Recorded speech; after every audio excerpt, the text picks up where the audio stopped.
Jasmine Williams stared in disbelief at the check in her trembling hands. $10 million. Her name printed clearly beneath the astronomical sum. Just yesterday, she had been scrubbing tables for minimum wage. Now everything had changed because she had fed one little girl named Lily. Before we dive into this incredible story, let me know where you're watching from in the comments below. Hit that like button and subscribe to join our storytelling community. How would you react if your life changed overnight because of one small act of kindness? Let's find out what happened to Jasmine. The harsh buzz of the alarm clock pierced the darkness at 4 in the morning, and Jasmine Williams groaned as she reached to silence it. Another day, another shift at Sunrise Diner in the segregated town of Pinewood, Georgia. At 39, her body ached from years of standing on hard floors, carrying heavy trays, and forcing smiles for customers who often treated her as invisible. Jasmine glanced at the small bedside photo of her 17-year-old son Marcus, his bright smile a reminder of why she endured everything. Marcus was a gifted student with dreams of attending college, his bedroom walls covered with astronomy posters and academic awards. He deserved better than Pinewood could offer, better than what she had known. Jasmine quietly prepared for work, careful not to wake Marcus, who needed his rest for the important physics exam he had today. The apartment was cold. The heating had been inconsistent since the landlord learned they were 3 months behind on rent. The eviction notice taped to their door yesterday gave them 30 days to pay or leave. Jasmine slipped it into a drawer before Marcus could see it, adding it to her mountain of worries. Outside, the rain fell in sheets, soaking through her worn shoes and thin jacket within minutes. Her car had been repossessed last month, another casualty of her mounting debts. The medical bills from her mother's cancer treatments had depleted her savings, and now the college application fees for Marcus were coming due. The mile-long walk to the diner was a daily reminder of how precarious their lives had become. By the time Jasmine pushed open the back door of Sunrise Diner, her uniform was damp and her spirits even damper. Richard Simmons, the manager, immediately noticed her disheveled appearance. A tall white man with thinning hair and permanent scowl, Richard had made it his personal mission to remind Jasmine daily that her employment was a generous opportunity rather than a right. "You look like something the cat dragged in, Williams," he sneered, looking up from the schedule he was revising. "Customers don't want their food served by someone looking like that." Jasmine bit her tongue. "Sorry, Mr. Simmons, the rain is pretty bad this morning. I'll dry off in the break room." Richard pointed to the schedule. "I had to cut your hours again. Business is slow." Jasmine felt her heart sink as she saw her shifts reduced from 5 to 3 days. It was impossible not to notice that the white server's hours remained untouched. This had been happening gradually over months, along with being assigned the worst sections of the restaurant. Just last week, a group of businessmen had requested a different server when they saw Jasmine approaching their table. Richard had quickly obliged them, not even attempting to hide his smirk. The morning shift dragged on, each hour bringing new small humiliations. A customer claimed Jasmine had been slow with refills, despite her attentiveness. Another left no tip, writing "Learn to smile more" on the receipt. By lunchtime, Jasmine's feet ached and her face hurt from forcing cheerfulness. During her brief break, she called the college admissions office, pleading for an extension on Marcus's application fee. The polite but firm denial left her fighting back tears in the cramped employee bathroom. The final straw came during the afternoon lull. A group of well-dressed white customers claimed Jasmine had given them poor service, despite her meticulous attention to their table. Richard called her into his office, the customer's complaint form already filled out. "This is the 3rd complaint this month, Williams. I'm docking your pay for today." Jasmine felt the blood drain from her face. "But Mr. Simmons, I gave them excellent service. I refilled their drinks before they asked, brought extra napkins. Checked on their meal." Richard held up his hand, silencing her.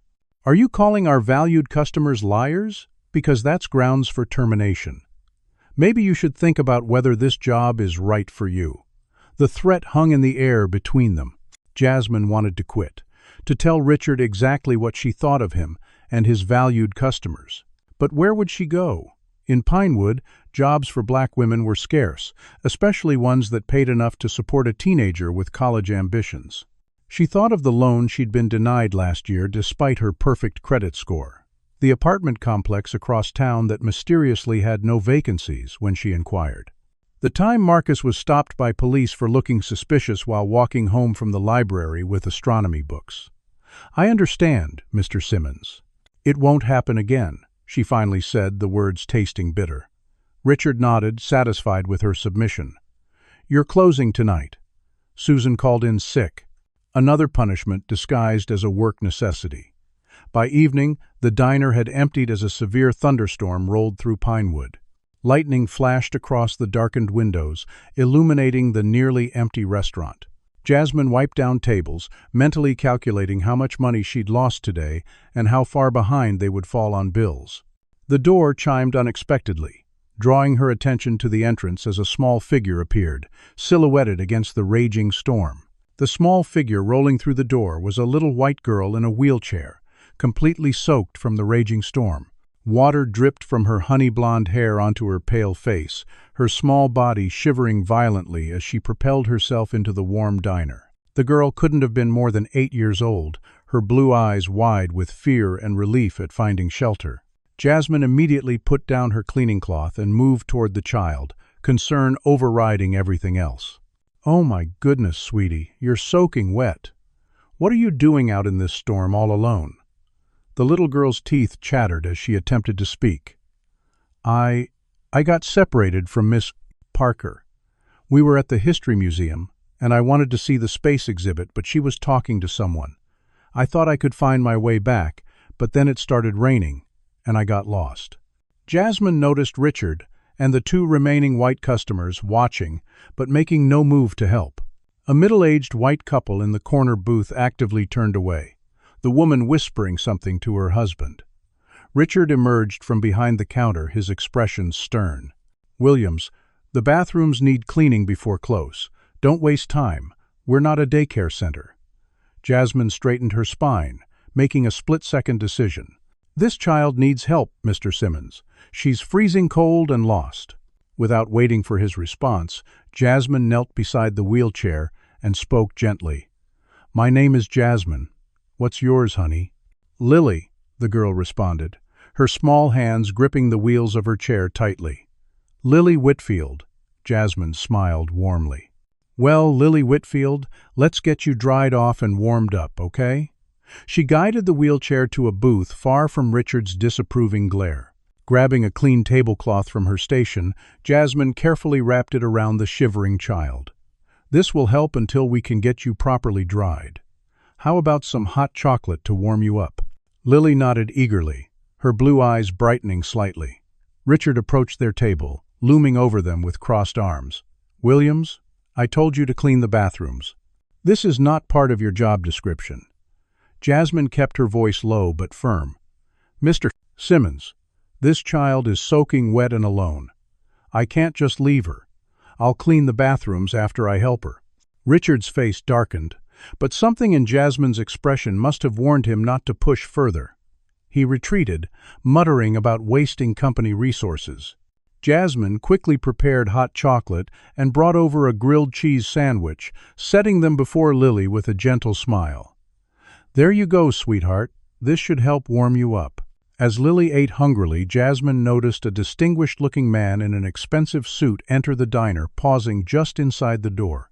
Something about his presence commanded attention, though he moved quietly to a distant booth, barely acknowledged by Richard, who was busy counting the register. Jasmine returned her focus to Lily, who was now looking less pale. "So, Lily, you mentioned you were at the museum. Are you visiting Pinewood?"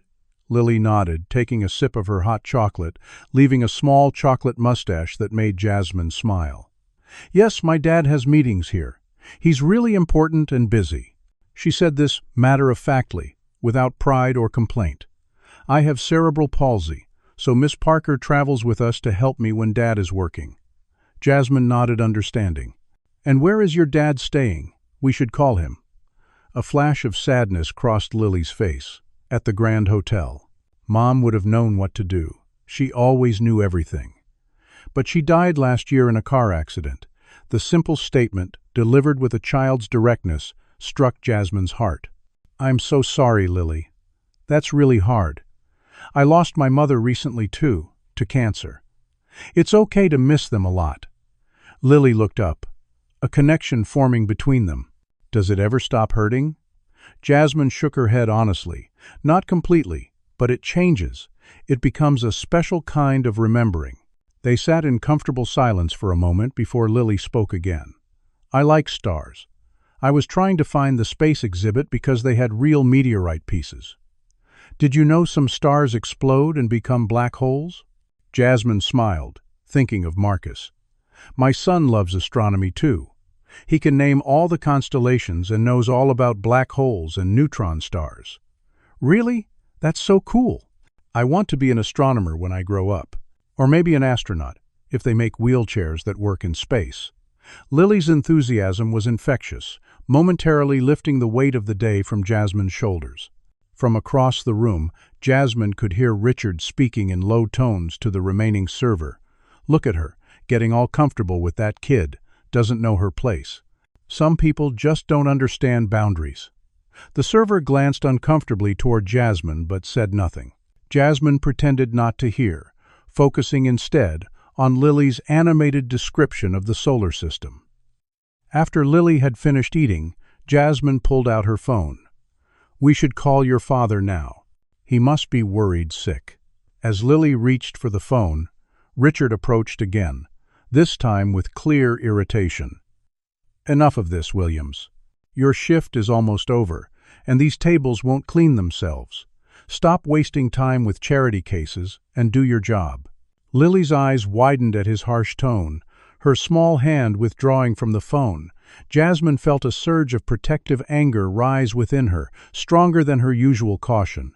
Behind Richard, unnoticed by either of them, the well-dressed man who had entered earlier set down his coffee cup and shifted slightly in his seat, his attention now clearly focused on their interaction.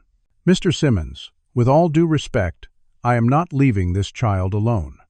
Jasmine's voice was calm but resolute as she stood from the booth, positioning herself between Richard and Lily. The manager's face flushed red with anger, his finger jabbing the air inches from Jasmine's face. "Don't you dare use that tone with me, Williams. Who do you think pays your salary? Who keeps a roof over your head?" A bitter laugh escaped Jasmine's lips before she could stop it. "Barely, Mr. Simmons. You've cut my hours so much I can hardly make rent. And now you expect me to ignore a lost child?" Richard lowered his voice to a menacing whisper. "Look around you. There are real customers here who deserve attention, not some stray kid you decided to baby." Jasmine felt something snap inside her, years of swallowed pride and quiet dignity giving way to righteous anger. "Real customers? You mean the couple who hasn't looked up from their phones once? Or are you talking about the man in the corner who's been nursing the same coffee for an hour?" Her voice grew stronger with each word. "For 8 years, I've worked here. I've never been late. I've covered shifts no one wanted. I've smiled through insults and been passed over for promotions given to servers with half my experience." Richard's eyes narrowed dangerously. "You're on very thin ice, Williams." Jasmine gestured toward Lily, who watched wide-eyed from the booth. "Is it because she's a child in need, Mr. Simmons? Or is it because I'm black and helping a white child? Which part bothers you more?" The diner fell completely silent. The couple in the booth looked up from their phones, suddenly interested in the drama unfolding. Richard's face contorted with rage. "How dare you play the race card? This has nothing to do with Lily's," small voice interrupted. "Please don't fight because of me. I can wait outside for my dad." The girl's eyes had filled with tears, her small hands trembling on the wheels of her chair. Jasmine immediately softened, kneeling beside the wheelchair. "No, honey, you're not going back out in that storm. This isn't your fault. Not at all." She turned back to Richard, her resolve hardened. "I'm staying with Lily until her father arrives. That's final." Richard's voice became dangerously quiet. "Then you're fired, Williams. Pack your things and get out. Now." Jasmine felt the world tilt beneath her feet. Fired. The word echoed in her mind, accompanied by immediate panic about rent, food, Marcus's college applications. But looking at Lily's frightened face, she couldn't bring herself to abandon the child. "Fine, I'm fired. But I'm not leaving until Lily's father comes for her." Richard's hand slammed against the counter. "You will leave my establishment immediately, or I'll call the police to remove you for trespassing." From the corner booth, a deep voice cut through the tension. "That won't be necessary." The well-dressed man who had been observing silently stood and approached them.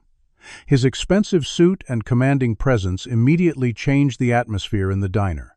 Richard's attention snapped to the newcomer, his expression shifting from rage to confusion. The man moved with deliberate steps, stopping beside Lily's wheelchair. "Hello, Starlight," he said softly to the girl, who looked up with immediate recognition and relief. "Daddy." Lily reached for him, and he bent to embrace her, his expression both concerned and relieved. When he straightened, his eyes locked with Jasmine's. "You've been taking care of my daughter." It wasn't a question. Jasmine nodded, suddenly aware of how disheveled she must look after her long shift. "Yes, sir." She came in, soaked from the storm. "I was just trying to help." The man extended his hand. "Charles Whitfield. And you are?" Jasmine hesitated before taking his hand. "Jasmine Williams, sir." Recognition flickered in Richard's eyes at the name Whitfield. He stepped forward, his entire demeanor transformed into fawning deference. "Mr. Whitfield, sir, I had no idea." "Welcome to Sunrise Diner. I'm Richard Simmons, the manager. If I'd known your daughter was here, I would have personally." Charles held up a hand, silencing Richard mid-sentence. His gaze remained cool and assessing. "I've been sitting in your establishment for 20 minutes, Mr. Simmons. I witnessed everything." Richard paled visibly. "Sir, there's been a misunderstanding. Miss Williams here was neglecting her duties, and I was simply attempting to send my daughter back out into a severe thunderstorm." Charles finished for him. "And firing an employee for basic human decency." He turned to Jasmine. "Miss Williams, do you have transportation home?" Jasmine shook her head, embarrassed. "No, sir. I usually walk." Charles nodded decisively. "Then please allow me to give you a ride. This storm is dangerous, and it's the least I can do after your kindness to Lily." Richard attempted to intervene once more. "Mr. Whitfield, sir, if you'd like to speak privately about this incident." Charles turned to him with glacial coldness. "Mr. Simmons, I believe you've said quite enough for one evening." The finality in his tone left no room for further discussion. Jasmine hesitated, torn between pride and practicality. Marcus would be worried if she was late, and the storm had only intensified. "Thank you, Mr. Whitfield. I appreciate the offer." As Charles gathered Lily's things, Jasmine quickly collected her few possessions from the break room, the reality of her unemployment beginning to sink in. Outside, a sleek black luxury SUV waited under the diner's awning, a uniformed driver holding an umbrella at the ready. Charles secured Lily in the back seat before turning to Jasmine. "Miss SUV. Williams, please join us." As the vehicle pulled away from Sunrise Diner, Jasmine couldn't help wondering if this encounter would prove to be salvation or just another disappointment in a town that had never truly welcomed her. What would you do if you were in Jasmine's position? Comment number 1 if you would have stood your ground against discrimination like she did, or comment number 2 if you would have played it safe to keep your job. Hit that like button if you believe kindness should always come before business, and subscribe to follow Jasmine's journey. Could Charles Whitfield's appearance be the miracle Jasmine needs, or is this just the beginning of more troubles? Let's find out what happens next. The interior of Charles Whitfield's SUV was unlike anything Jasmine had ever experienced, with butter-soft leather seats and a hushed quiet that made the pounding rain seem distant and muffled. Lily had fallen asleep almost immediately, her small body curled against her father's side, exhausted from her ordeal. Charles spoke softly to avoid waking her. "I want to thank you properly, Miss Williams." Many people would have simply called authorities or looked the other way. Jasmine glanced at the sleeping child. Anyone would have helped her. Charles smiled slightly, his expression suggesting he knew better. "We both know that's not true, particularly in Pinewood." Something in his tone made Jasmine look at him more carefully. For a wealthy white man, He seemed unusually aware of the town's racial dynamics. "You're familiar with Pinewood?" Charles nodded, absently stroking his daughter's hair. "More than I'd like to be. I've been researching the area extensively. I own Sunrise Technologies, and I'm considering reopening the old manufacturing plant on the east side." Jasmine couldn't hide her surprise. That factory had closed 8 years ago, devastating Pinewood's black community, who made up most of its workforce. The closure had triggered a cascade of economic hardship that many families, including several of Jasmine's relatives, had never recovered from. "That would bring back a lot of jobs," she said cautiously. "People here have been struggling since it shut down." Charles studied her with intelligent eyes. "That's precisely my intention, but I'm finding considerable resistance from the local business council." The conversation paused as Jasmine directed the driver through Pinewood's increasingly dilapidated streets toward her apartment building. She felt a flush of embarrassment as they pulled up to the run-down complex with its crumbling facade and security doors hanging from broken hinges. Charles took in the surroundings without comment, but Jasmine saw the tightening around his eyes. "This is me. Thank you for the ride, Mr. Whitfield." Before she could open the door, Charles spoke again. "Miss Williams, if you don't mind my asking, what will you do now? About employment?" The question brought her crashing back to reality. Fired. No references. Minimal savings. The eviction notice waiting in her drawer. "I'll find something," she said with more confidence than she felt. "I always do." Charles seemed to be considering something. "I'll be in Pinewood for at least 3 weeks, possibly longer, depending on how negotiations progress. I need a personal assistant who knows the town and its people." Jasmine stared at him, uncertain if she was understanding correctly. "Are you offering me a job, Mr. Whitfield?" "I am. The position would involve managing my schedule, accompanying me to meetings, and occasionally helping with Lily when our caretaker needs time off. The salary would be $3,000 per week, plus expenses." Jasmine nearly gasped at the figure. That was more than she made in 2 months at the diner. It had to be charity, she thought, a rich man's guilty conscience. "Mr. Whitfield, while I appreciate the offer, I don't have the qualifications for that kind of position. I'm a waitress." Charles shook his head. "You're clearly intelligent, resourceful, and principled. Those are the qualifications that matter to me. Besides, you've already demonstrated a natural rapport with my daughter, which is no small thing." Before Jasmine could respond, the apartment building's front door burst open, and a tall, lanky teenager rushed out into the rain, concern etched on his features. Marcus. He must have been watching for her from the window. "That's my son," Jasmine explained, opening the car door. Marcus approached cautiously, his eyes wary as he took in the luxury vehicle and its occupants. "Mom, is everything okay?" The suspicion in his voice was clear. In their experience, unexpected interactions with wealthy white men rarely ended well. "Everything's fine, Marcus. This is Mr. Whitfield and his daughter Lily. They gave me a ride home because of the storm." Charles extended his hand through the open door. "Charles Whitfield. Your mother helped my daughter today when she was lost. I'm very grateful to her." Marcus shook the offered hand with reluctance, his protective stance beside Jasmine unchanged. "Come inside, Mom. I made dinner." His message was clear. "Let's end this unusual interaction." Jasmine nodded, turning back to Charles. "Thank you again for the ride, Mr. Whitfield. And for the offer. Could I have some time to think about it?" Charles handed her a business card. "Of course. Call me tomorrow with your decision." As Jasmine and Marcus hurried through the rain toward their apartment, she couldn't help wondering if she was making a mistake.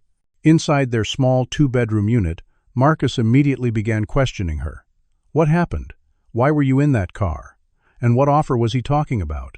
Jasmine explained the events at the diner, including her firing. Marcus's face darkened with anger. "They can't do that. That's wrongful termination. We should report them." Jasmine sighed, sinking onto their worn couch. "And who would believe us against Richard Simmons? You know how things work in this town, Marcus." She noticed the college brochures spread across the coffee table, applications half completed beside them. Her heart ached. How would they afford any of this now? Marcus followed her gaze and quickly gathered the papers. "Don't worry about this stuff, Mom. I can apply next year instead." His attempt at casual dismissal of his dreams made Jasmine's decision clearer. "Mr. Whitfield offered me a job as his personal assistant while he's in town. $3,000 a week." Marcus's eyes widened. $3,000 per week? That's insane. He frowned. "What's the catch? Why would he pay that much?" Jasmine shared his skepticism. "I don't know. Maybe it's guilt or charity. Or something worse," Marcus added darkly. "Rich white guys don't just hand out jobs like that, Mom. Not in Pinewood." Jasmine nodded, understanding his concern. "I know, baby, but we need the money, especially with the eviction notice." She hadn't meant to tell him about that yet. Marcus's face fell. "Eviction? When were you going to tell me?" "I was hoping to figure something out first," she admitted. They sat in silence for a moment, the reality of their situation settling between them. Finally, Marcus spoke. "If you take this job, be careful, really careful." The next morning, Jasmine called the number on Charles's card. His offer still stood, and he asked her to meet him at the Grand Hotel to discuss details. The opulent lobby made her painfully aware of her simple clothes and worn handbag, but the hotel staff treated her with professional courtesy when she mentioned she was there to see Mr. Whitfield. Charles was waiting in a private meeting room, various documents spread across a large table. "Miss Williams, thank you for coming. I hope this means you're accepting my offer?" Jasmine nodded, still uncertain but determined. "Yes, Mr. Whitfield. But I want to be clear about something. I don't need charity." Charles looked up from his papers, his expression serious. "This isn't charity, Miss Williams. This is business. I need someone who understands Pinewood in ways I never could as an outsider. Someone who can tell me which local leaders are trustworthy and which aren't." He gestured to the chair beside him. "Please, sit. There's something I'd like to share with you." As Jasmine settled into the plush chair, Charles pulled out a photograph. It showed a much younger Charles, thin and haggard, standing outside what appeared to be a homeless shelter. 15 years ago, I had nothing. My first startup had failed spectacularly. I was sleeping in my car until it was repossessed. Then I was sleeping in shelters." He touched the photo gently. "One night, a shelter volunteer noticed I was trying to work on coding projects on a broken laptop. She arranged for me to use a computer at the local library after hours. That access led to the development of the software that became the foundation of Sunrise Technologies." He looked directly at Jasmine. "Everyone needs a chance, Miss Williams. Sometimes just one person making a small exception to the rules can change everything." The story resonated with something deep within Jasmine. She recognized in Charles something she hadn't expected, a genuine understanding of struggle. "I accept the position, Mr. Whitfield. When do I start?" Charles smiled. "Immediately, if possible. And please, call me Charles." By the end of the day, Jasmine had a new company credit card, access to Charles's calendar, and a detailed brief on the Pinewood manufacturing project. The abandoned factory, she learned, would be retooled to produce specialized components for Sunrise Technologies' newest line of products, potentially creating hundreds of jobs. As she left the Grand Hotel that evening, documents in hand and a sense of possibility she hadn't felt in years, Jasmine wondered if perhaps this unexpected encounter might truly change everything, not just for her family but for Pinewood itself. 2 weeks into her new position, Jasmine barely recognized her own life. The worn uniforms and sensible shoes of a waitress had been replaced by business attire purchased with a generous clothing allowance from Charles. Her days were filled with scheduling meetings, coordinating with contractors, assessing the old factory site, and sometimes accompanying Charles to negotiations with local officials. Today, she sat beside him in the mayor's office, taking notes as Mayor Franklin Thompson, a silver-haired white man with a politician's smile, discussed zoning regulations. "While we certainly welcome investment in Pinewood, Mr. Whitfield, there are certain procedures that must be followed. Rezoning industrial property that's been dormant for 8 years requires multiple public hearings, environmental impact studies."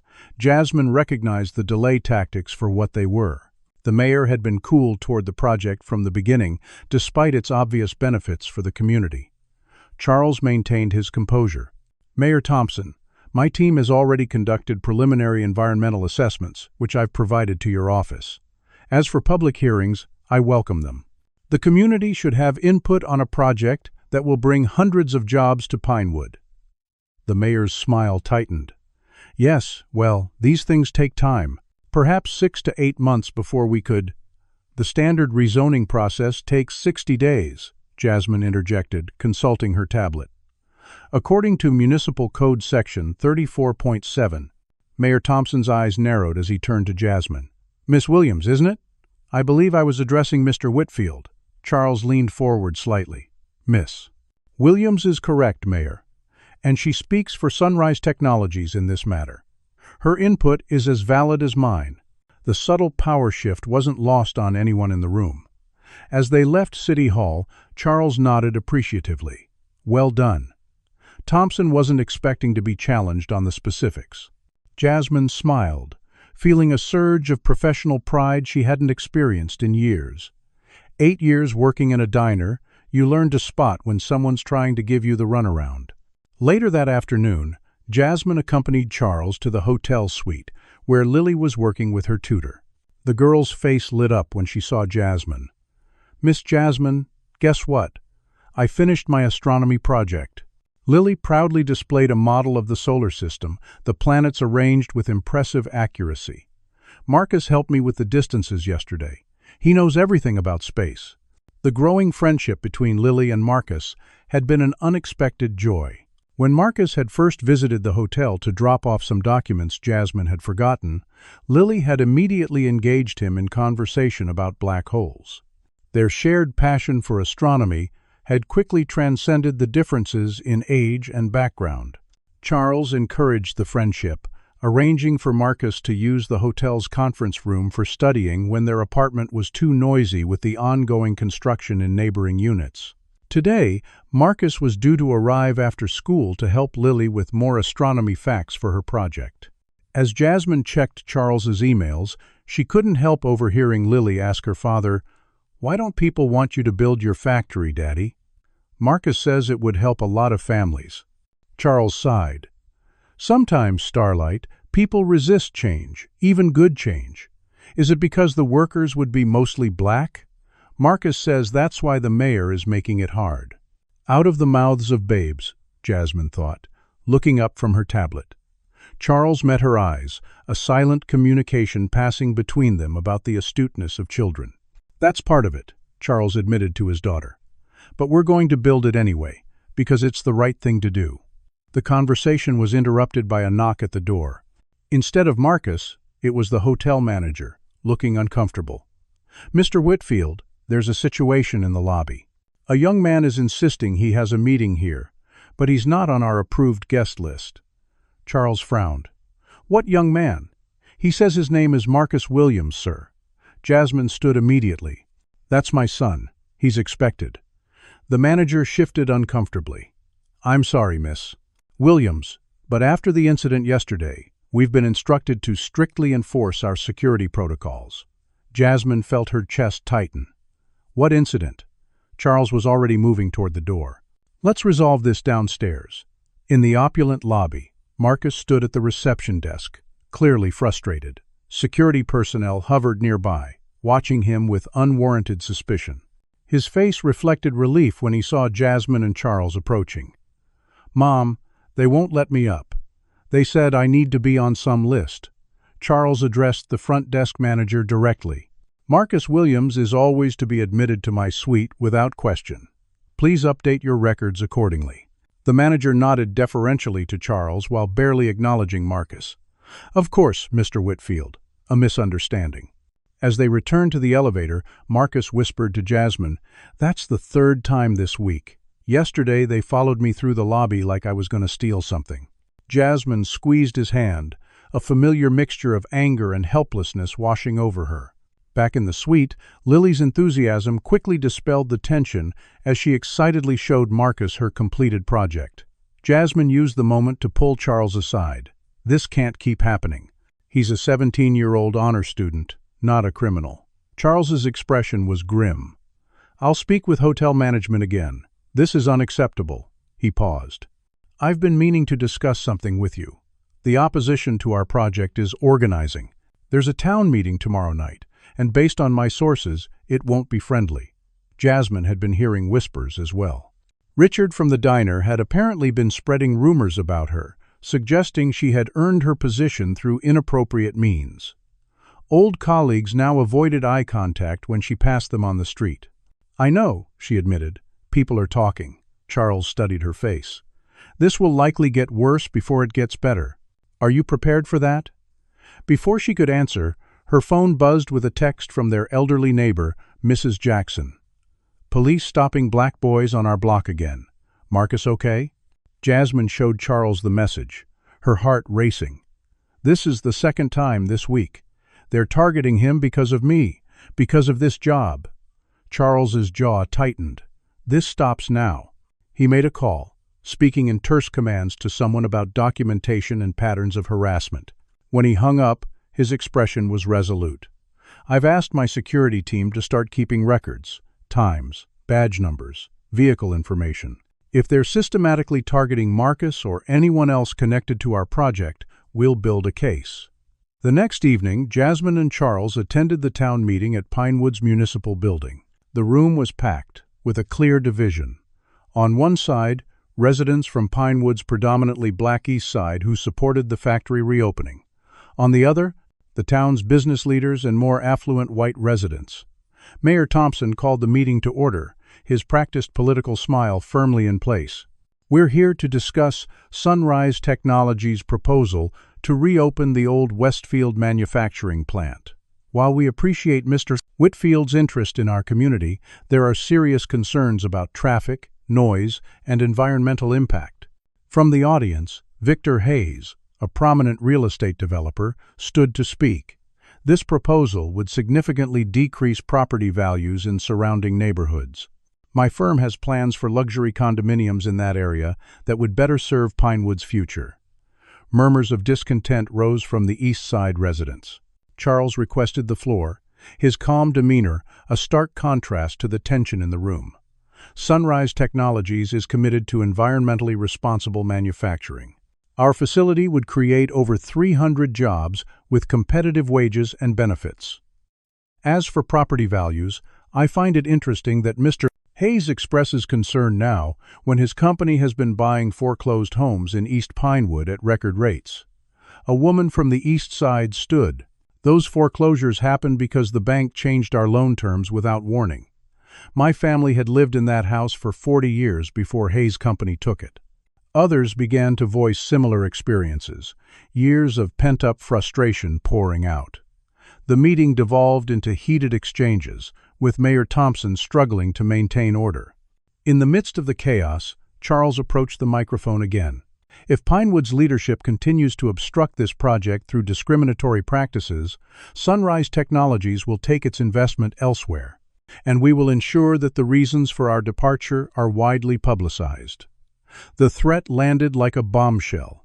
Mayor Thompson quickly adjourned the meeting, promising to consider all perspectives before any decisions were made.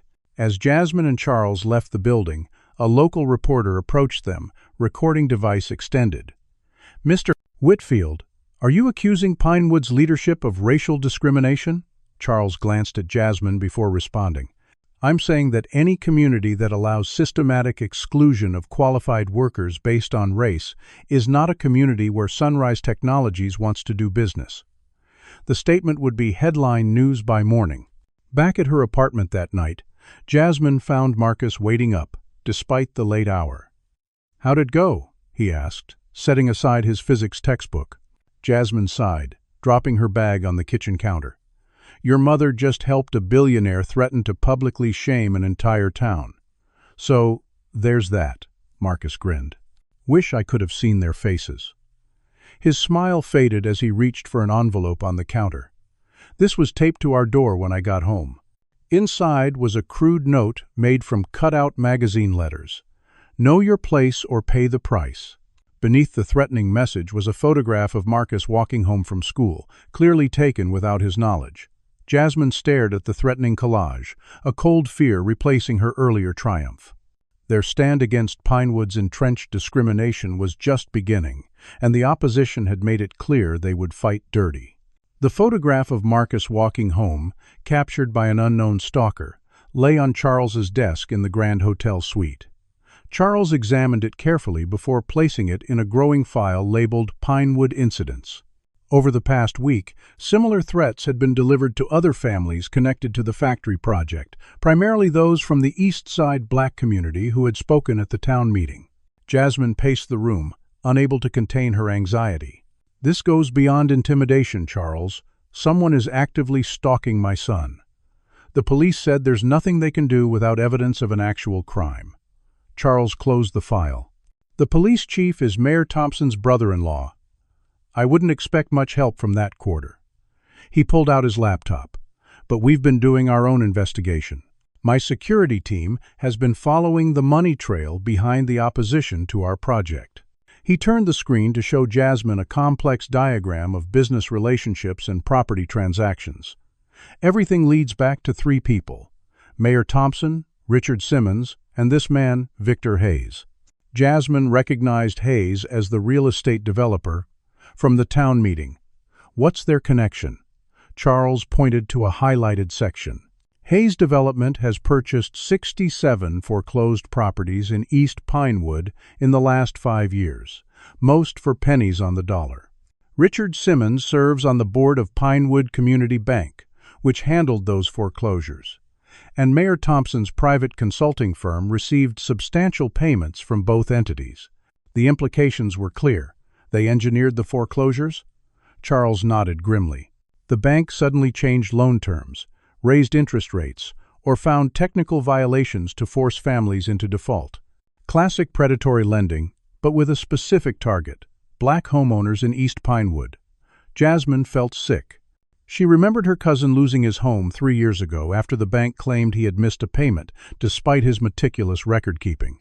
But why? What do they gain? Charles zoomed in on a map of Pinewood. Hayes filed plans with the county, not the city, to avoid local scrutiny.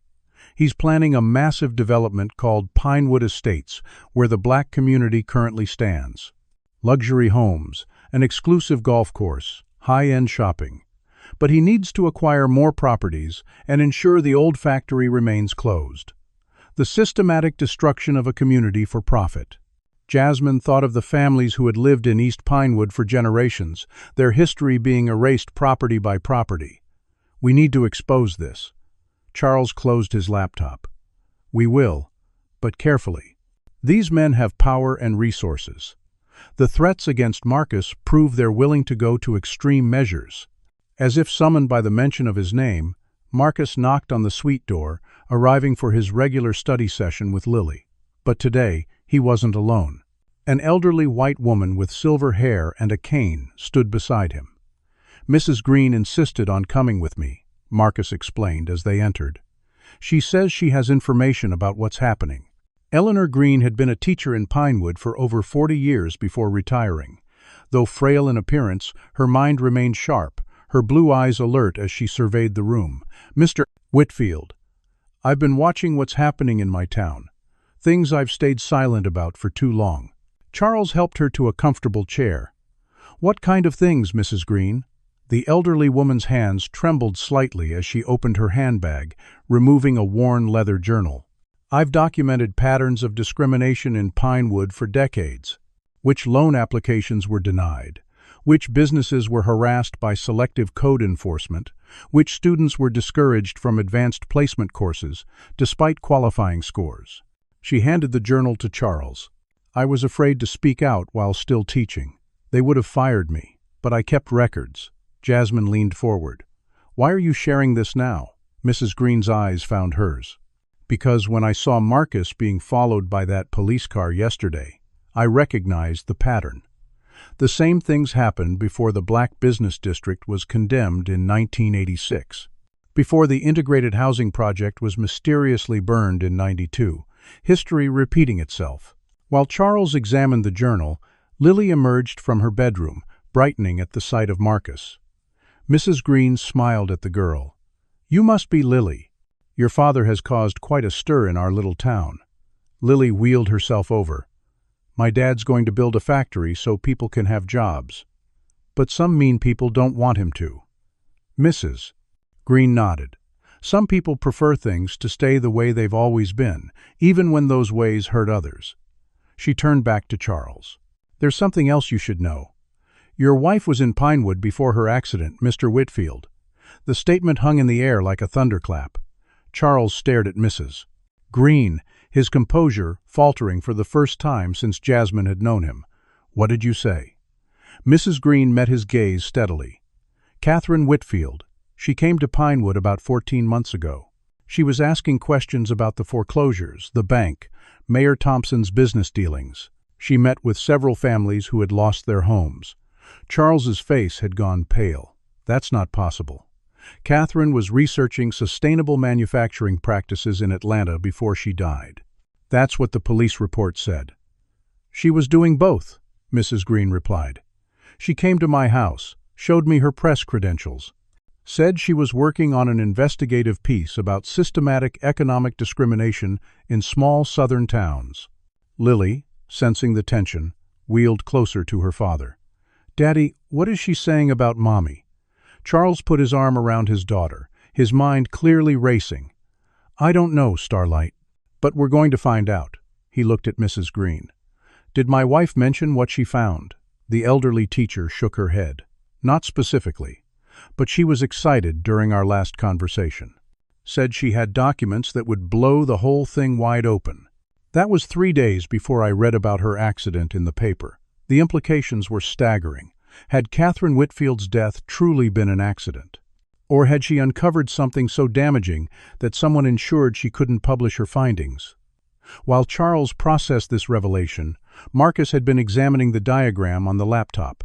Mom, look at this. Hayes Development purchased the curve on Highway 30 where Mrs. Whitfield's accident happened. They own that stretch of road. Jasmine felt a chill run through her. When did they purchase it? Marcus checked the records. 6 weeks before her accident. The suite fell silent as the possible connection sank in. Finally, Charles spoke, his voice tight with controlled emotion. We need more evidence before making accusations. But this changes everything. That evening, as darkness fell over Pinewood, Jasmine returned to her apartment complex to find nearly 100 people gathered in the central courtyard. Residents from all over East Pinewood had assembled, some holding candles, others with handmade signs protesting the foreclosures and supporting the factory project. Marcus pushed through the crowd toward her. Word spread about what Hayes and the mayor have been doing. People are ready to fight back. An older man Jasmine recognized as a deacon from her church approached. Miss Williams, we want you to know you and your boy aren't alone. They threatened my family in '78 when I tried to run for city council. Slashed our tires, broke our windows, but we stayed. Others shared similar stories, spanning decades systematic intimidation whenever the black community challenged Pinewood's power structure. The gathering had the feeling of both a protest and a testimony service, generations of suppressed truths finally being spoken aloud. In the midst of the impromptu community meeting, Jasmine received a call from Charles. Are you safe? His voice was urgent. Yes, there's a community gathering at my apartment complex. Why? Someone broke into the hotel suite while Lily and I were at dinner. They took Catherine's journal that Mrs. Green gave us and my laptop. The police are here now, but they're just going through the motions, Jasmine finished for him. Exactly. This is escalating quickly. I want you and Marcus to consider relocating temporarily. I can arrange secure accommodation outside Pinewood. Jasmine looked around at her neighbors, united in solidarity against decades of injustice. No, she said firmly. We're not running. This is bigger than just us now.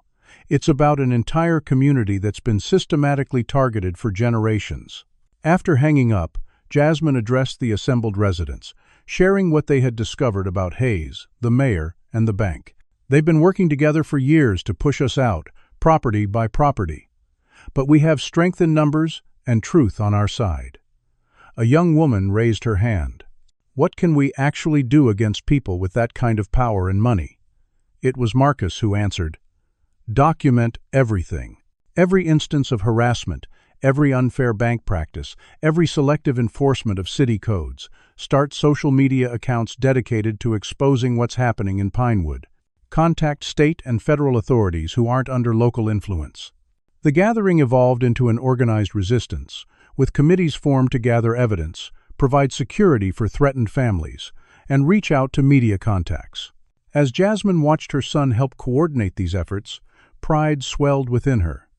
The shy, studious boy was emerging as a leader, translating his analytical mind into strategic action. Later that night, as the gathering dispersed with plans to reconvene the following day, Jasmine received another call from Charles. "I've been doing more digging into Catherine's movements before her death," he said, his voice tense with emotion. "She made several calls to the State Attorney General's office the week of her accident. And I found something in our home cloud storage that I missed before: a secured folder with copies of bank records, property transactions, and emails between Hayes, Thompson, and Richard Simmons discussing their East Side redevelopment strategy. She was building a case against them." Jasmine sank onto her couch, the implications washing over her. "Charles, if they realize you've found her research..." "I know. But there's more." Catherine wasn't just investigating random towns for a story. He paused. She grew up in Pinewood. Jasmine. Her family was from the East Side before they were forced out in the 1980s. Her real name was Catherine Johnson before she changed it for her career. She came back to expose what happened to her community. The revelation left Jasmine speechless.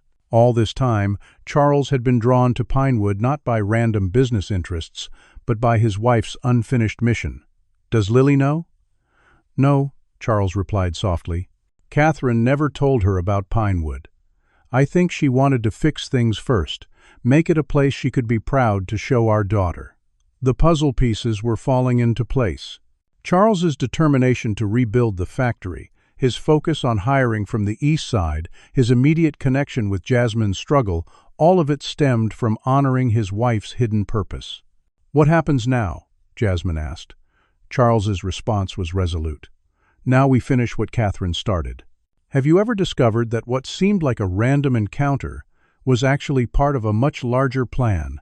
Comment number 1, if you believe in meaningful coincidences, or number 2, if you think life is just a series of random events. Hit that like button if you're inspired by communities standing together against injustice, and subscribe for the next chapter in this powerful story. What shocking revelations still await Jasmine and Charles? How will Hayes and his corrupt partners respond when they realize Catherine Whitfield's investigation lives on? Let's find out. The morning after the community meeting, Jasmine woke to her phone buzzing with notifications. Overnight, the story of Pinewood's systematic discrimination had exploded on social media, with residents sharing personal accounts of foreclosures, police harassment, and employment discrimination. Marcus had helped create a dedicated hashtag that was now trending regionally. Charles had arranged a press conference on the steps of the Pinewood County Courthouse, bringing the issue to mainstream attention. Local news crews and several reporters from Atlanta gathered as Charles, with Jasmine beside him, laid out the evidence they had compiled. For decades, a small group of powerful individuals has orchestrated the systematic economic suppression of Pinewood's East Side communities, Charles stated, cameras flashing before him. "We have documented evidence of predatory lending practices, discriminatory zoning enforcement, and the deliberate devaluation of property to facilitate land grabs by connected developers." Jasmine stepped forward to share specific examples from the community, her voice steady despite her racing heart. Families who had owned their homes for generations suddenly found their loan terms altered, their interest rates doubled overnight. Business owners faced selective code enforcement that white-owned businesses were exempt from. This isn't random misfortune, this is coordinated discrimination. As they presented their evidence to state officials who had agreed to investigate, Jasmine felt a momentary surge of hope. Perhaps justice was finally possible in Pinewood. That hope was short-lived. The backlash began almost immediately. Jasmine returned to her apartment that afternoon to find an eviction notice taped to her door, claiming she had violated her lease through unauthorized gatherings and disruptive activities. The landlord, a subsidiary of Hayes Development, demanded she vacate within 48 hours or face legal action. Marcus met her at the door, his expression grim. "It's not just us, Mom. Everyone who spoke at the meeting got one of these today." Inside, they found their apartment had been entered during their absence. Nothing appeared stolen, but drawers stood partially open, papers slightly rearranged, a clear message that their private space could be violated at will. Charles called soon after Jasmine discovered the intrusion. "The bank has frozen the project accounts," he informed her, his voice tight with controlled anger. "They're claiming suspicious activity requires a review that could take months. And the hotel just informed me they're fully booked starting tomorrow, despite our reservation through next month." The coordinated nature of the retaliation was both frightening and validating. They had struck a nerve, and the power structure was responding with everything at its disposal. The next morning brought more challenges. Marcus left for school despite Jasmine's concerns. 2 hours later, she received a frantic call from him. "Mom, the police are here. They're saying they found drugs in my locker." "I didn't have anything, Mom, I swear." Jasmine rushed to the school, arriving to find Marcus in handcuffs, surrounded by uniformed officers. The school principal stood by, looking uncomfortable but unwilling to intervene. Officer Jenkins, known for his aggressive policing in black neighborhoods, held up a small bag of white powder. "Found this during a random locker search. Care to explain, son?" The setup was transparent. Marcus had never been in trouble, maintained a perfect GPA, and was pathologically organized about his possessions. There was no way he would have drugs in his locker. "That's not mine," Marcus insisted, his voice steady despite the fear evident in his eyes. "Someone planted it." Officer Jenkins smirked. "That's what they all say." Jasmine fought to maintain her composure. "My son is innocent. This is harassment because of our involvement in exposing corruption in Pinewood." The officer's hand tightened on Marcus's arm. "Careful, Miss Williams. Interfering with police business is a separate charge." As they began to lead Marcus toward a patrol car, a commanding voice cut through the tension. "Officer Jenkins, release that young man immediately." Charles Whitfield strode across the school parking lot, accompanied by a distinguished older black man in an expensive suit. "This is Julian Washington from the State Attorney General's Civil Rights Division. He'd like to discuss your department's pattern of selective enforcement." The officer hesitated, clearly unprepared for high-level scrutiny. "We're following standard procedure for drug possession on school property." Julian Washington stepped forward, his manner calm but authoritative. "I'm more interested in your procedure for entering a minor's locker without parent notification or probable cause. And I'd very much like to see the documentation of the chain of custody for that evidence you're holding so casually." After a tense standoff, Marcus was uncuffed and released into Jasmine's custody. Charles explained that he had already been in contact with the Attorney General's office when he heard about the arrest. "They're monitoring the situation in Pinewood now. But this won't be the last attempt to discredit or intimidate us." His prediction proved accurate. That evening, the local newspaper ran a front-page story with the headline, "Sunrise Tech Project Raises Questions. Billionaire's Motives Examined." The article implied that Charles's interest in Pinewood was purely for tax advantages and suggested his relationship with Jasmine was raising eyebrows among local business leaders. Richard Simmons was quoted extensively, claiming Jasmine had been fired for erratic behavior and poor performance, not for helping Lily. The character assassination continued in other forums. Anonymous flyers appeared around town featuring Jasmine's photo with the caption, "From Waitress to Assistant, What's the Real Story?" Social media accounts created days earlier began spreading rumors about both Jasmine and Charles. Mayor Thompson held his own press conference, portraying himself as a champion of responsible development being attacked by outside agitators. Mr. Whitfield may be used to bullying his way into communities with his billions, but in Pinewood, we have standards and procedures that protect all our citizens, the mayor declared, his practiced sincerity masking the lies. The pressure extended to Charles's business interests beyond Pinewood. Several of his investors called, concerned about the negative publicity. The board is questioning whether this factory project is worth the controversy. One major shareholder told him bluntly, "This small-town squabble is affecting stock prices." Charles remained resolute. But Jasmine could see the toll the fight was taking on him, and especially on Lily, who had become withdrawn as tensions escalated. The final straw came during a town hall meeting organized to discuss the evidence of discrimination. As Charles presented documentation of the predatory loan practices, a commotion erupted at the back of the hall. A group of men wearing Pinewood First t-shirts began shouting and moving toward the stage. In the ensuing chaos, someone threw a heavy glass paperweight that struck Jasmine on the temple as she moved to protect Lily, who sat terrified in her wheelchair.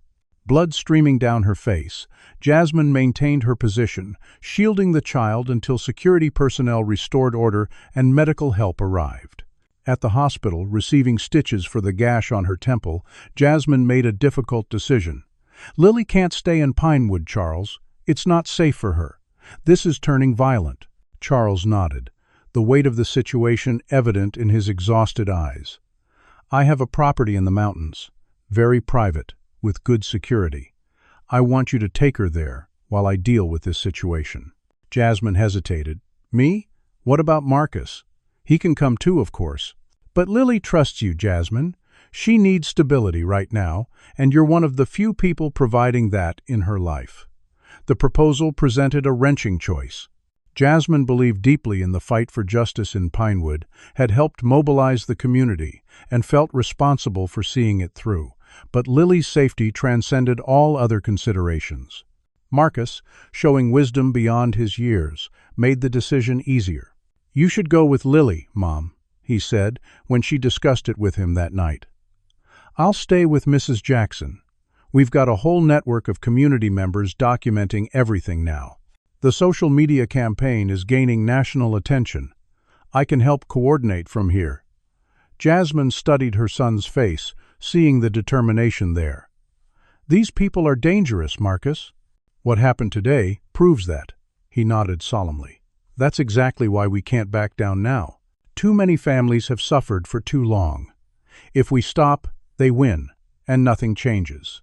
The maturity in his reasoning made Jasmine's heart swell with pride, even as it ached with worry. The next morning, final arrangements were made. Charles would remain in Pinewood with his legal team and security personnel to continue pressing the case against Hayes, Thompson, and their associates. Jasmine and Lily would relocate temporarily to the mountain property, maintaining contact through secure channels. As Jasmine packed a small bag, uncertain how long she would be away, she found herself staring at the eviction notice still taped to her door. What would happen to their apartment, to their belongings? What would Pinewood look like when, if they returned? The uncertainty was yet another cost of standing up for justice in a system designed to punish those who challenged it. At the private airstrip where Charles's helicopter waited to transport them to the mountain retreat, Lily sat quietly in her wheelchair, a small backpack of treasured possessions in her lap. "Will Daddy be okay?" she asked Jasmine, her voice small against the sound of the helicopter rotors. Jasmine knelt to meet the girl's eyes.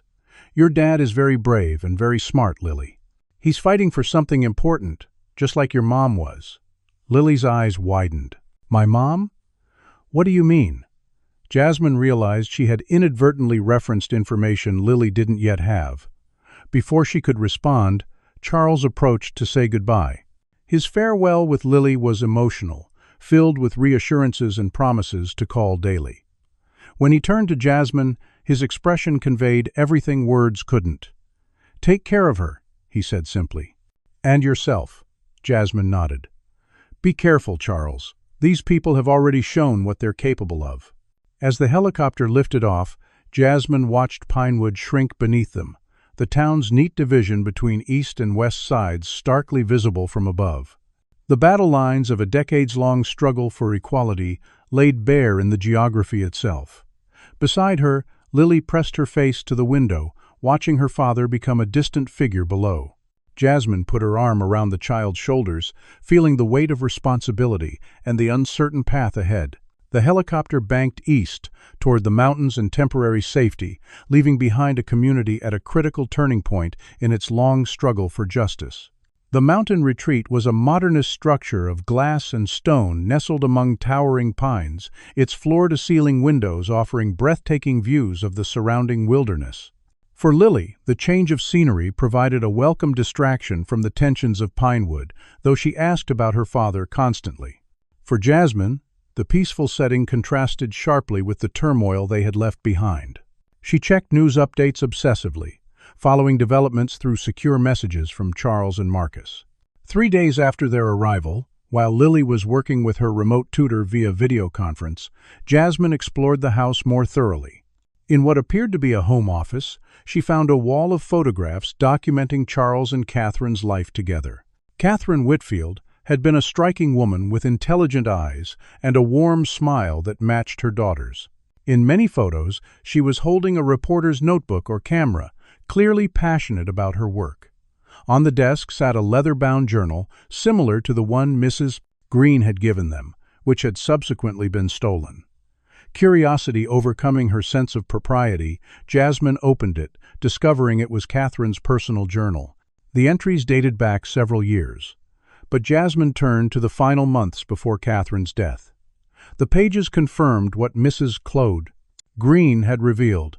Catherine Johnson Whitfield had indeed been investigating Pinewood's systematic discrimination, driven by her own family's displacement decades earlier. Returned to Pinewood today, one entry read, "The Johnson family home is gone, replaced by an upscale boutique that no one from the East Side could afford to shop in. Grandma would be heartbroken. But I'm not here to mourn, I'm here for justice." Later entries detailed Catherine's discovery of the connection between Mayor Thompson, Hayes Development, and the bank. "The pattern is clear," she had written. "They identify target properties in the East Side. The bank finds or creates loan, irregularities. Foreclosure follows, and Hayes Acquisition swoops in to purchase at auction. The mayor's consulting firm receives payment for development advice after each transaction. They've been methodically erasing a community for profit." The final entry, dated just 2 days before her fatal accident, sent a chill through Jasmine. "Meeting my source tonight at the Overlook on Highway 30. They claim to have internal documents proving Thompson directly instructed the bank to target specific properties. This could be the smoking gun. If anything happens to me, everything I've gathered is backed up in the secure cloud folder Charles doesn't know about. Password: Lily's birthday plus Mom's maiden name." Jasmine's hands trembled as she closed the journal. Catherine had known she was in danger. She had created a contingency plan, and the location of her accident was exactly where she planned to meet her source. This wasn't just corruption, it was potentially murder. Jasmine immediately called Charles on the secure line he had provided. When he answered, the background noise suggested he was in a public place. "Is everything okay?" he asked, concern evident in his voice. "Yes, but I found something you need to see. Catherine's journal." Charles, she knew she was in danger. She left instructions about backed-up evidence in case something happened to her. She explained about the cloud storage and the password hint. There was a long pause before Charles responded, his voice tight with emotion. "I'll check it as soon as I get back to the hotel. Things are intensifying here. The state investigators are conducting raids on the bank and Hayes Development offices today." Jasmine felt a surge of hope. "That's progress, right?" "It's a start," Charles agreed. "But Thompson and Hayes have powerful friends. They're pulling political strings at the state level to shut down the investigation. We need to keep the pressure on through media and social channels." Jasmine thought of Marcus. "How is my son? Is he safe?" "He's become quite the community organizer," Charles said with admiration in his voice. "He's coordinating documentation efforts, helping residents file complaints with federal agencies. Mrs. Jackson hasn't left his side. The community is protecting him." After ending the call, Jasmine rejoined Lily, who had finished her tutoring session. "Miss Jasmine, when can we go back to see Daddy and Marcus?" The girl's question reflected the uncertainty they all felt. "Soon, I hope, sweetheart. They're working hard to fix some problems in Pinewood." Lily's expression turned thoughtful. "Is it because of what Mommy was doing? I heard you talking to Daddy about her." Children missed very little, Jasmine realized. "What do you know about what your mom was doing in Pinewood?" Lily shrugged. Not much. She used to go on trips for her work. She said she was helping people tell their stories. The stories that no one else wanted to tell. The simple description was perfectly accurate. Catherine Whitfield had dedicated her career to amplifying overlooked voices. It made perfect sense that she would eventually return to fight for the community that had shaped her early life. That evening, Charles called again, his voice animated with discovery.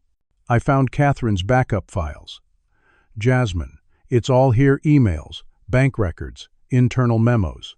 Hayes explicitly discussing the need to clear out East Pinewood residents. Thompson directing the police chief to increase patrols and citations in specific neighborhoods to encourage turnover. Richard Simmons at the bank identifying which mortgages to target for review.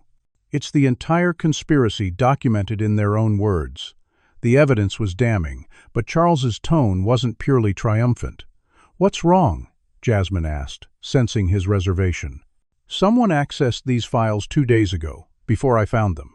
They know we have this information now." The implication was clear. The danger had just increased exponentially. That night, unable to sleep, Jasmine checked her phone to find dozens of new messages. Marcus had sent video of FBI agents entering Mayor Thompson's office with boxes of evidence. Social media was exploding with footage of the raid, accompanied by residents sharing their stories of discrimination using the hashtag Marcus had created. The local news, previously reluctant to cover the controversy, now led with dramatic helicopter footage of investigators at multiple Pinewood locations. National outlets had picked up the story, framing it as a case study in systematic racism and corruption in small-town America. One message from Marcus stood out. "Mom, we're winning. People are coming forward from other towns where Hayes operates. Same pattern, same tactics. It's bigger than Pinewood." The next morning brought news that Richard Simmons and Victor Hayes had been taken into custody for questioning. Mayor Thompson had released a statement distancing himself from their activities, claiming he had been misled about the nature of their business practices. Charles called to confirm that he was heading to the state capitol to meet with the Attorney General. "They want my testimony and Catherine's evidence.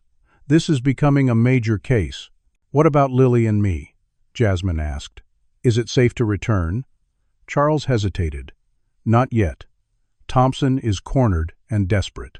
His political career is over, but he still has supporters in Pinewood, including some on the police force.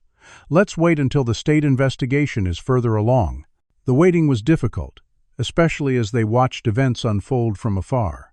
Lily grew increasingly anxious about her father, while Jasmine worried about Marcus being at the center of a community now openly revolting against decades of oppression. A week into their mountain retreat, Charles called with unexpected news. The FBI has uncovered evidence that Catherine's car accident was staged. They found payments from a shell company tied to Hayes to a former security consultant who specializes in vehicle modifications. They're treating her death as a homicide investigation now. The confirmation of their suspicions hit Jasmine hard. "Oh, Charles, I'm so sorry." His voice was steady, though Jasmine could hear the controlled grief. Catherine knew the risks. She chose to fight anyway. The best way to honor her is to finish what she started. He paused. "There's something else. The state has appointed a special prosecutor for the case. They want you to testify about the discrimination you experienced firsthand. It would mean returning to Pinewood." Jasmine didn't hesitate. "I'll do it." "When?" "They're preparing indictments now. Probably within the week." "But Jasmine, I want Lily to stay at the retreat with her regular caretaker. It's still too volatile for her." The decision was difficult but necessary. Lily had already experienced too much trauma and instability. 2 days later, Jasmine was on a helicopter back to Pinewood, anxiety and determination warring within her. The town looked unchanged from above, but on the ground, the atmosphere had shifted dramatically. State police vehicles were stationed throughout downtown. News vans lined the courthouse square.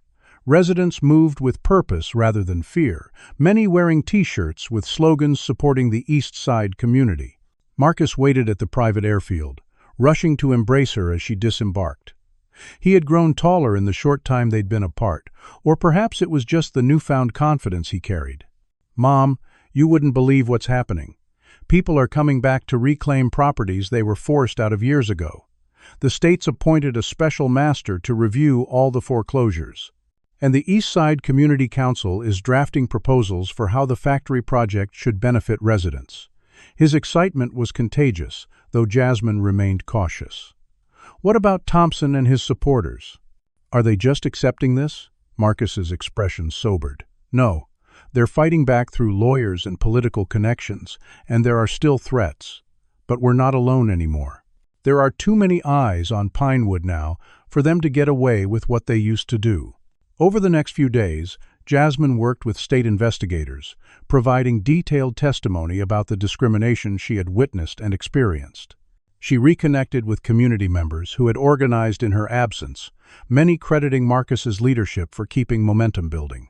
Charles divided his time between legal proceedings and the factory project, which was moving forward again after the state overruled the local zoning obstacles Thompson had created.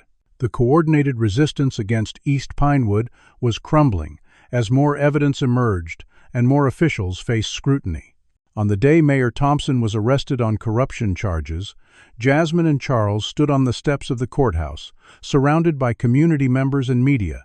The FBI had discovered offshore accounts containing millions funneled from Hayes Development to the mayor over years of their arrangement. "This is just the beginning of justice," Charles told reporters, his arm around Jasmine's shoulders in a gesture of solidarity. "The harm done to this community over decades cannot be undone with a few arrests. True restitution will require acknowledging the systematic nature of the discrimination and creating structures to ensure it never happens again." As cameras flashed and questions flew, Jasmine spotted Marcus in the crowd, standing tall beside Mrs. Jackson and other East Side residents. Their eyes met across the distance, an understanding passing between them. This moment of vindication had come at great cost Catherine's life. Threats against Marcus, violence against Jasmine herself, but it represented a turning point, not just for them personally, but for an entire community that had suffered in silence for generations. Later that day, in a quiet moment at the hotel suite, Jasmine called Lily on video to share the news. The girl's face lit up seeing her father in the background. "Daddy, are the bad guys in trouble now? Can we come home?" Charles moved into frame beside Jasmine. "Yes, to both questions, Starlight. The bad guys are in big trouble, and yes, it's time for you to come home. We have a lot of work to do in Pinewood."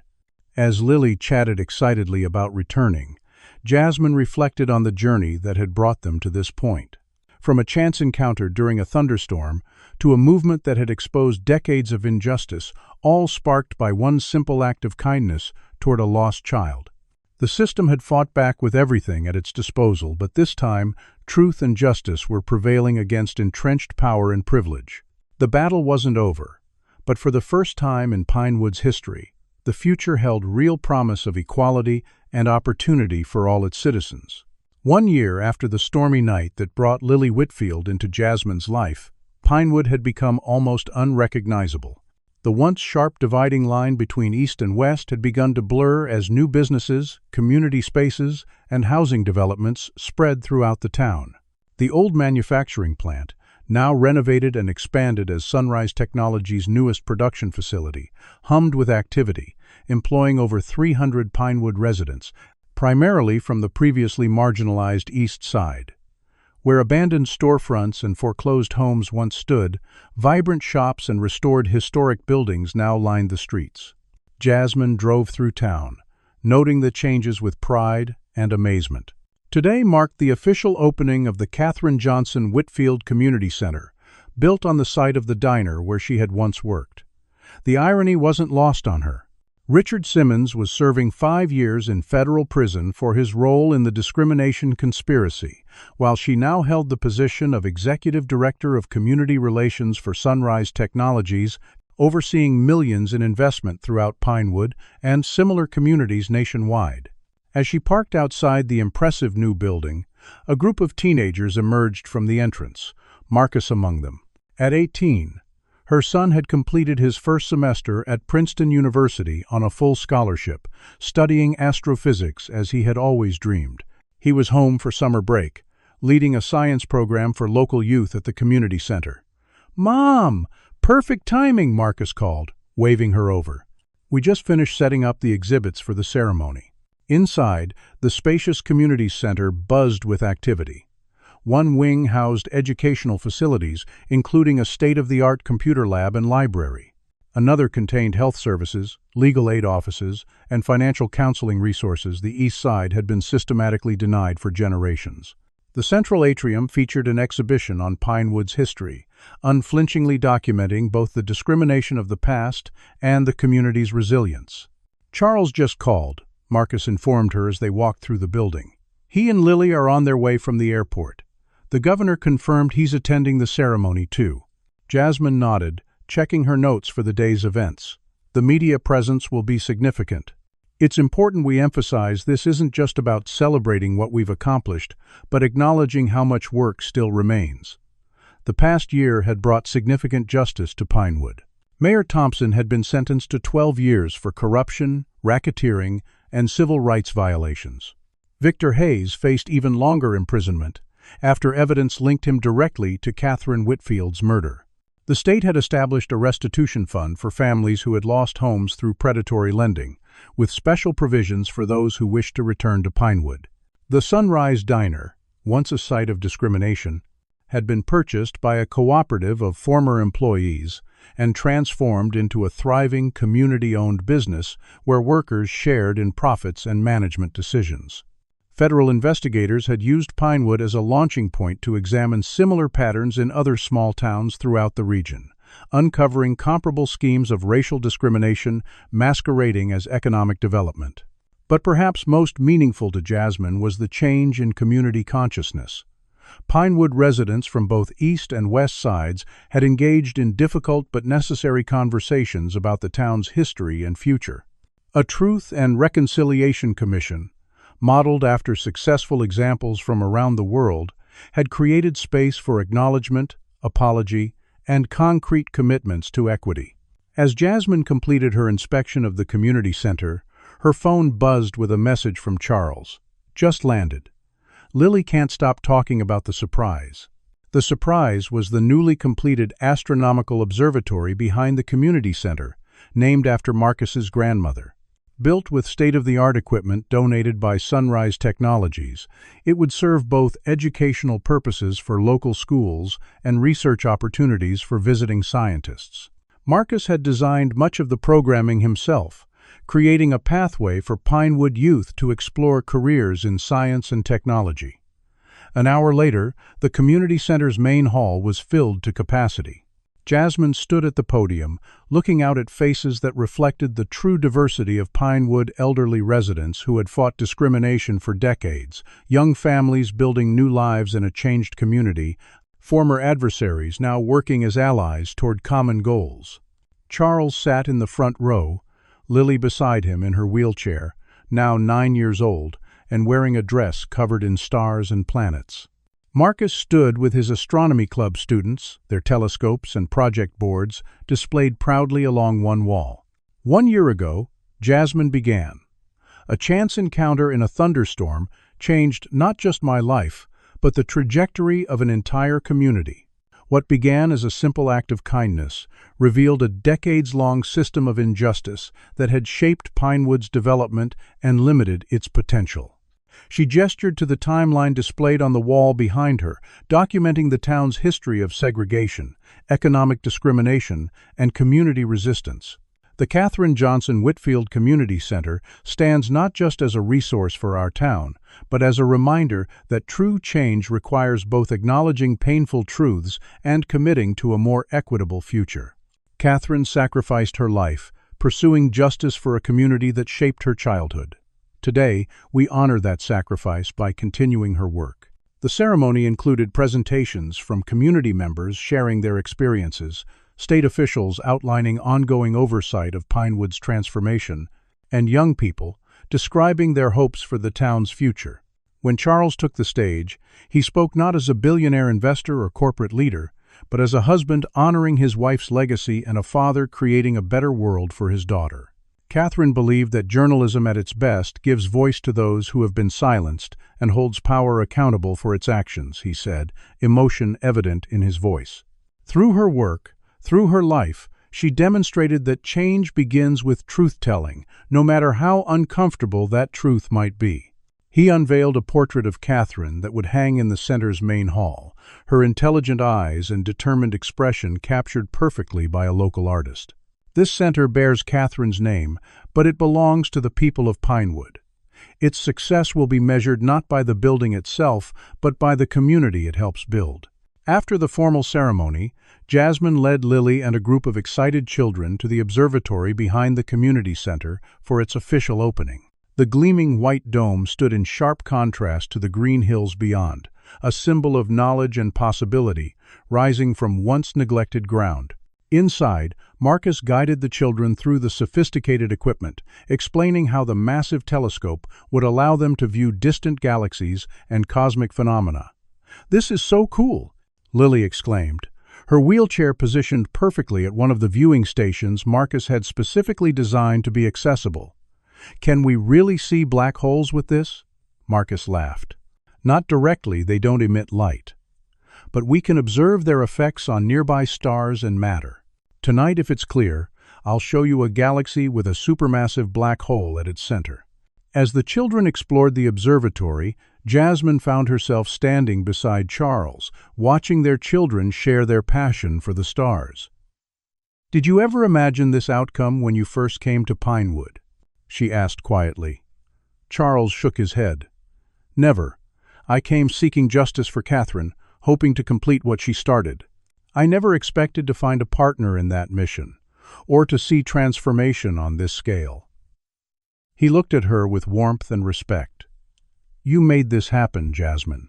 Your courage that night at the diner set everything in motion."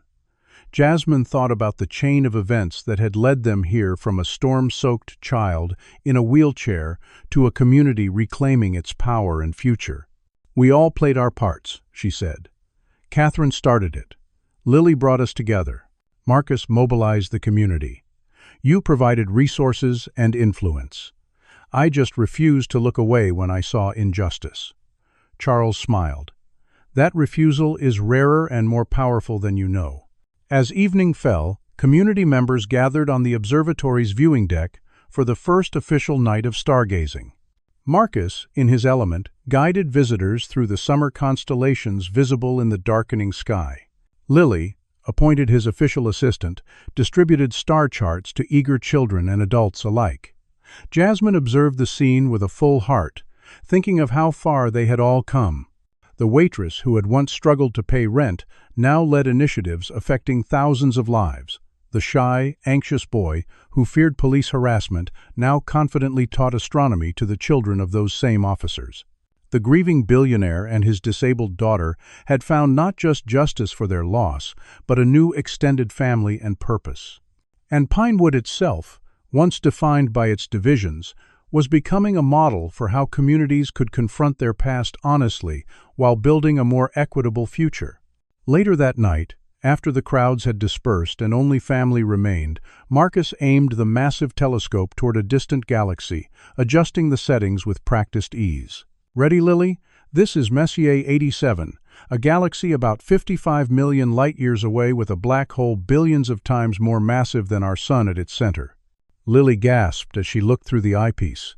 "It's beautiful, all swirly with light. That light has been traveling toward us for 55 million years, Marcus explained. What you're seeing is the galaxy as it existed long before humans even evolved on Earth." Charles placed a hand on his daughter's shoulder. "Your mother would have loved this moment, Starlight. She always said, understanding our place in the universe helps us better understand our responsibilities here on Earth."